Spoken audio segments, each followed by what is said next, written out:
So I call this the power of one. So let's say you meet with one agent per day, Monday through Thursday, just one, not three, not four, one. Now, this has to be a qualified agent. And you just said right before you hit the record button, they're closing 2-3 buy sides per month. Correct. Even one or two buy sides per month, but you verified, that they're qualified. So that's 16 meetings per month. Let's say you have a 30% no-show rate, which would be high. That's much higher than what we see. So we don't see a 30%, but let's say you did. So we're going to be very pessimistic here. That'd be 11 kept appointments per month, whether it's Zoom, in person, on the phone. Doesn't really matter. The face-to-face convert a little better. The Zoom is an easier yes. So let's say if we do that, that'd be 11 meetings per month, would be 132 meetings per year. Let's say, Brian, you take a month off. That would still be 121 kept appointments per year. I take December off. I'm a big Christmas guy, so I normally take December off. So I still 121 kept appointments. 121 kept appointments, and let's say you get a 16% conversion rate, which is mine. That's what I get. And frankly, like interviewing loan officers across the nation that are doing this, it's eerie on how accurate, whether they're brand new in the business or a seasoned pro, it seems to run about 16%. So you get a 16% of the agents you end up meeting with, end up sending you referrals, with the appropriate follow-up, of course. So that would be, which means they send me at least one referral per week, would be 19 referring agents in the period of a year. We met with 121, 16% of that 121 started referring to us. That's 19 referring agents. All right. So now we get 19 referrals per week, right? One referral per agent. That'd be 76 referrals per month. Now, one referral per week might sound high to people, but it's because they've been going after, the low producing agents. If you have an agent that's actually doing business, they're getting a lot of, from open house, sign writer calls, floor time, people just walking in. So one a week is not uncommon at all. Like that's typical for good producing agents. That'd be 76 referrals per month. We convert about 25% of those. So out of 76 referrals, about half of them, either they're not qualified today or the property's not qualified for some reason. Like it's a mobile home on 200 acres. I just don't have a home for something like that. I don't. You might, but I don't. So that's about half of them. The half that we can pre-approved, we end up funding about half of those. So the other half, they end up paying cash. They decide not to do it. They end up not refinancing. Their nephew is a loan officer, they shop me, whatever. So we convert 1 out of 4 of those. So if I get 19 referrals per week, that's 76 referrals per month at a 25% closing ratio is 19 closings per month, all coming from meeting with one agent per day. Just one. Wait, check this out. So 19 closing per month, and just hypothetically, depending upon where you are in the nation, what your BIPs are, hypothetically, let's say you make $3,000 per closing. That seems to be kind of a typical average, unless you're in San Diego or small town Ohio, somewhere around $3,000. That'd be $57,000 a month. $57,000 a month is an extra $684,000 additional dollars per year on top of what you made already by meeting with one a day, Monday to Thursday. Now, let's say, hypothetically, we suck. Just hypothetically. Let's say we go, all right, I didn't meet with one a day. I met with one every other day. I didn't convert at 25%. It was 12.5%. I didn't get a 16% conversion rate. I got an 8%, which would be very low conversion rate. I didn't take 1 month off. I took 6 months off. If we divide that by 2, that's still $342,000. Well, let's say we suck a lot. Divide that by half. It's still an extra $171,000. And so we call that the power of one. It's remarkable. It's interesting because there's more than one way to skin that cat. I was looking at your numbers where you had the 121 on the previous slide. And if I'm getting 2 per agents working with 10 agents, it comes out to 242. So the numbers are identical to yours, completely identical by meeting with one. And like I said, the truth is right now, I can't meet with one a day simply because I don't have the processes in place in order to support those agents like I need to, but we're working towards those. And that's all getting the right people in the right place. Like that's an easy enough proposition. Yeah. So now that we know this, that is the objective going forward. It's the one. Yeah. I think sometimes when we set the bar so high that we think that these high producing loan officers, they're teaching classes with 100 agents and they're having these massive meetings and somebody great like Brian can do that, but little old me, I can't do that. So I'm going to sit here and post on Facebook instead, and when you actually look down the math of it and break down the simplicity of it, and even if I suck at it and I'm 25% as good as Brian is, because I don't have your gift of gab and cleverness and quickness, I'm 1/4 as good as you, it's still an amazing extra amount of money by just having what you said, the discipline. You know what the problem is, Brian, is we rely on motivation, and motivation looks like a big hump and then a smaller hump and then a smaller hump and a smaller hump. And then it flatlines, whereas discipline is just every day. And that's the difference, you know. That's what I liked about what Saban said. It really kind of hit home with me. He goes, I don't want to talk about discipline in nature. He goes, I want to talk about your personal discipline. He goes, because there's things that I know I need to do, and how are we going to get around to doing those things? He goes, and then alternately, there's things I know I shouldn't be doing that I end up doing.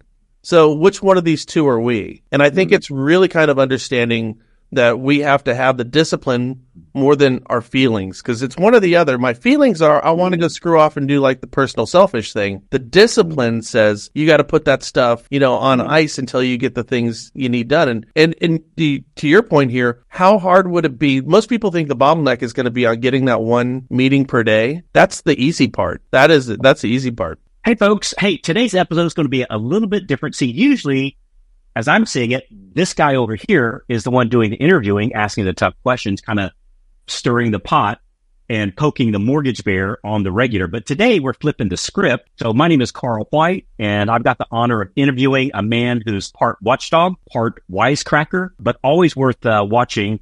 The one, the only, the Brian Stevens from the National Real Estate Post. So, man, it's great to have you on the show today, Brian. And, all kidding aside, you always do the interviewing. I've never seen anybody interview you, so I thought we'd kind of switch it up here a little bit. What's one opinion that you shared over the years that got the biggest backlash? Like, what was the one thing you did that caused the most ruckus? And then two, did you regret it? Okay, so this one's kind of, there's a number of different things. Carl, oftentimes when I'm doing my show, everyone assumes everything is just strictly my opinion. Now, I'll certainly editorialize, but I try to do my show with a conflict resolution. Where does the problem lie? And then what could the resolution for the individual loan officer be? That's generally what the model is. And I try to change my cadence up from being playful to being serious.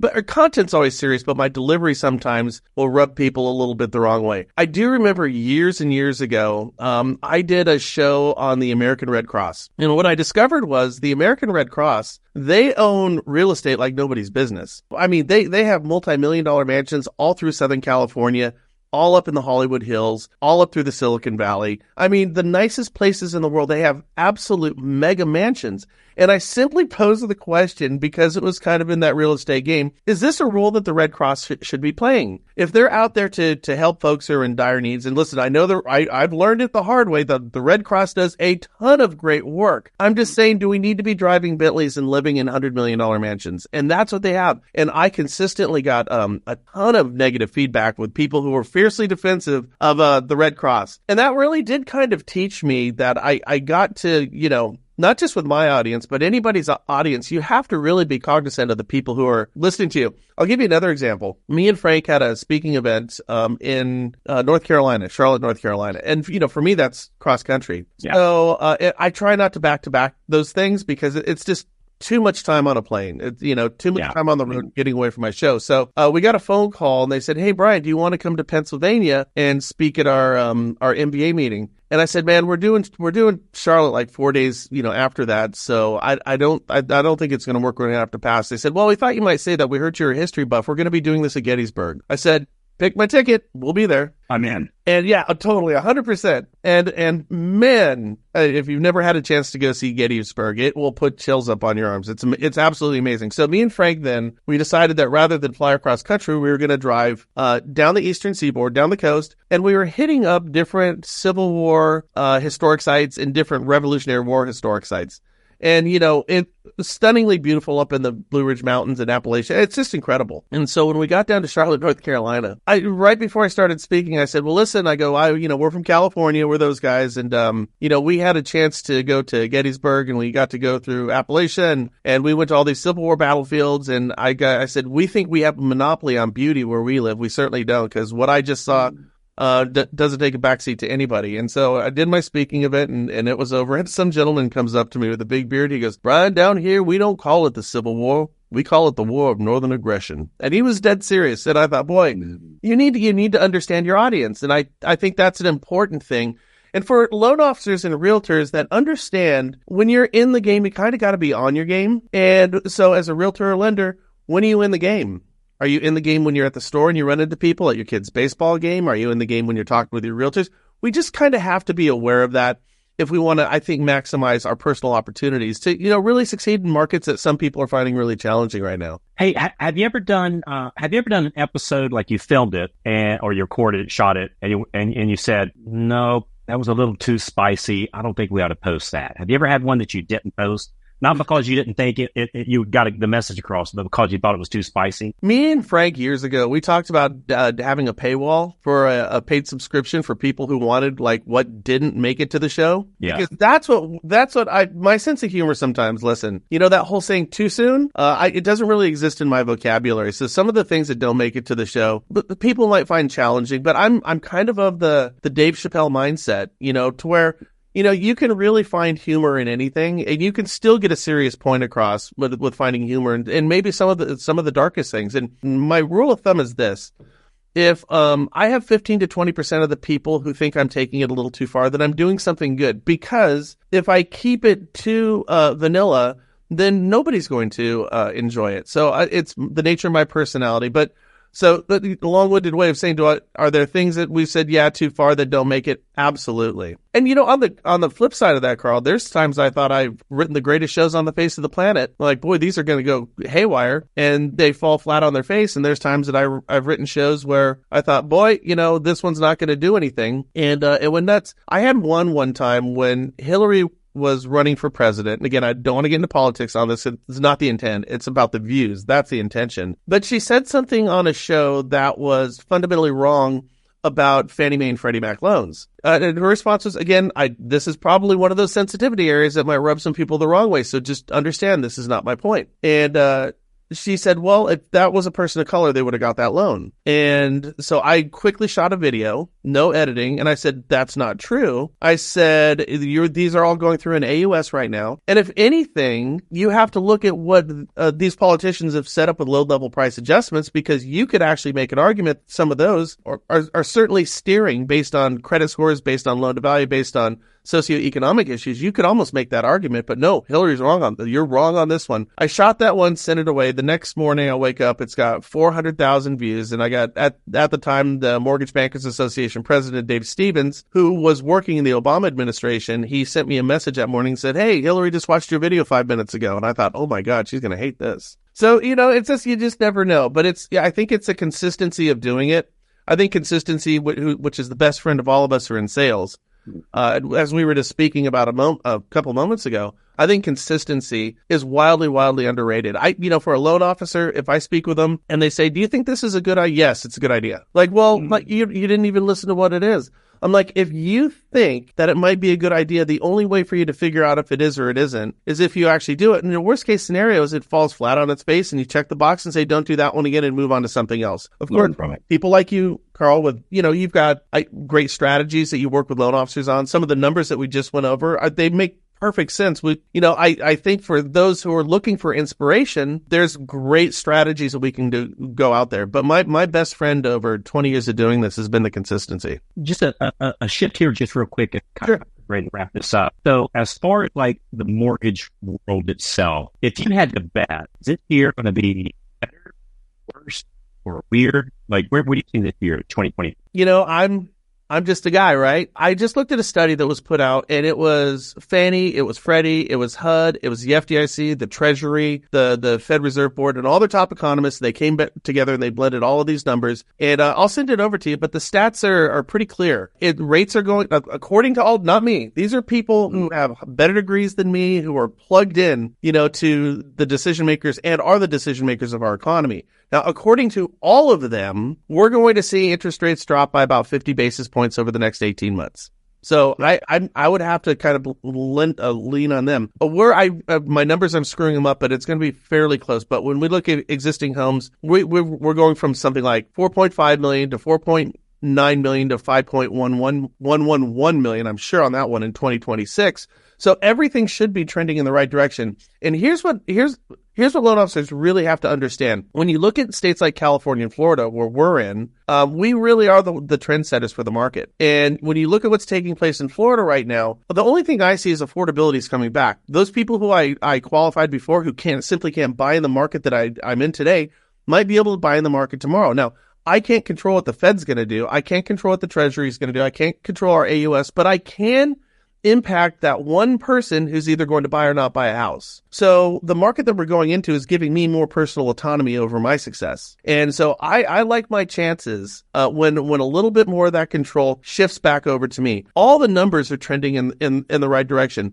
Now, it's an individual thing. Since I'm now writing loans again with my team, and it's a do as I say as I do approach to it, lead by example, everybody in the foxholes together, is, I've decided that, like I told you a moment ago, it's like, if I want to have a recession-proof business, I need to work with recession-proof agents. And so what that means is they have to meet a certain caveat. Like we have to have 8, 10, 12 listings each, and we have to do 2, 3 buy-side transactions on a monthly basis. These people exist in every market, and we can all get the analytics on this type of stuff. Everybody can. It's, do I have the discipline to go out there and make those calls on a daily basis?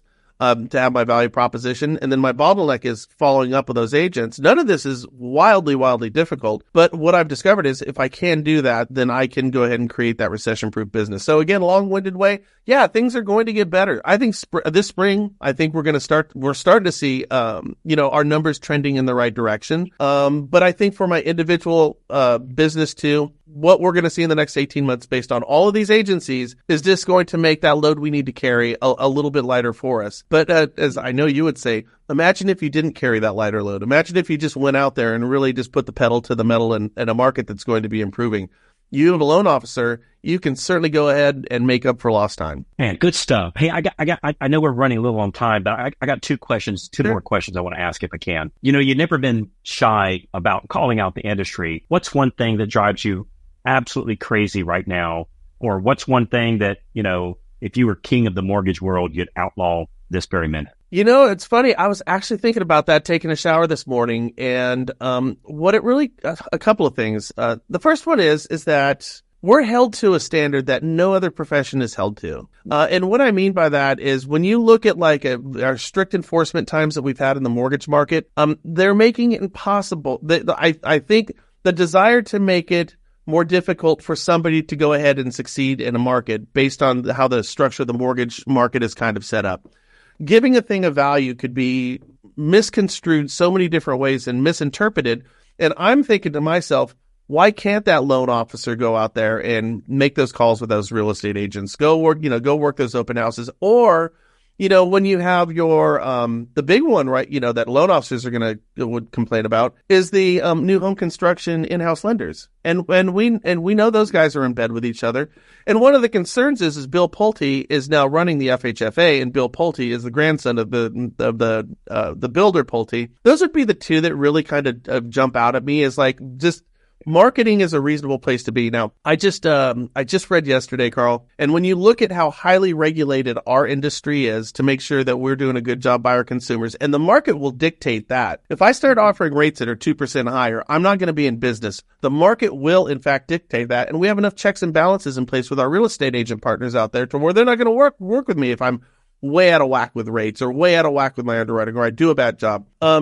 But I just, I think the article is called Burrito or Not to Burrito. And what we have right now is, one of these, food delivery services. I'm not sure which one because I don't use them, but they partnered with a pay app. And what you can do now is you can actually essentially get your food to go through Uber Eats and things like that. You can put your food on layaway. So I can go ahead and buy a burrito. That was the example. And I could put that on 4 convenient monthly installment payments. A burrito. Now, when I look at consumer protection, I think having young kids who've kind of grown up thinking this is just how people spend their money, and this is kind of a normal fee that you should be taking in. I think the idea of putting a burrito on layaway, I think when we're looking at consumer protection, we need to be looking a little more at that and a little at us and get out of our way and let loan officers and realtors do a great job.